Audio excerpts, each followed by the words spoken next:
টুকিটাকি রিভিউ চ্যানেলের পক্ষ থেকে আপনাদের সকলকে সুস্বাগতম। প্রতিবারের মতোই আজকেও একটি মেডিসিন নিয়ে আপনাদের সাথে আলোচনা করব। ভিডিওটি শুরু করার আগে সাবস্ক্রাইব বাটনে ক্লিক করে সাথেই থাকুন। আজকে আলোচনা করব প্রোলার্ট 20 এমজি মেডিসিনটি নিয়ে। প্রোলার্ট 20 এমজি মেডিসিনটি বাজারজাত করেছে স্কোয়ার ফার্মাসিউটিক্যাল লিমিটেড। এটি ফ্লুঅক্সেটিন হাইড্রোক্লোরাইড গ্রুপের একটি মেডিসিন। এটি একটি সিলেক্টিভ সেরোটোনিন রিআপটেক ইনহিবিটর। এটি প্রিসাইন্যাপটিক নিউরনে সেরোটোনিনের রিআপটেক নির্বাচনমূলকভাবে বাধা দিয়ে সিনাপটিক ঘনত্ব বৃদ্ধি করে। এইটি কেন্দ্রীয় স্নায়ুতন্ত্রে সেরোটোনার্জিক নিউরোট্রান্সমিশনকে উন্নত করে। সেরোটোনিনের উচ্চমাত্রা মেজাজ উন্নত করতে সাহায্য করে, উদ্বেগ হ্রাস করে, অবসেসিভ আচরণ নিয়ন্ত্রণ করে এবং ক্ষুধা সম্পর্কিত আকাঙ্ক্ষা দমন করে।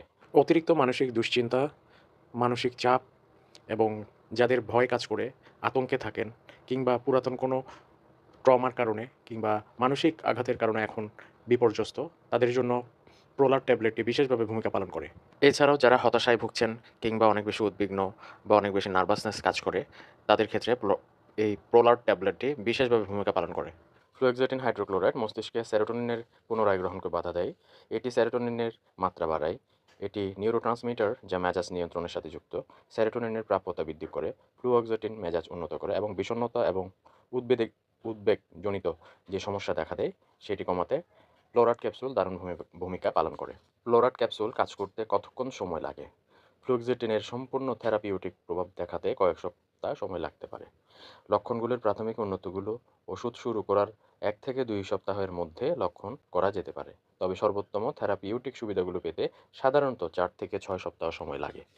অর্থাৎ আপনি ফ্লোরাট ক্যাপসুল শুরু করার সাথে সাথেই যে আপনি এর উপকারিতা পাবেন এমনটি নাও হতে পারে।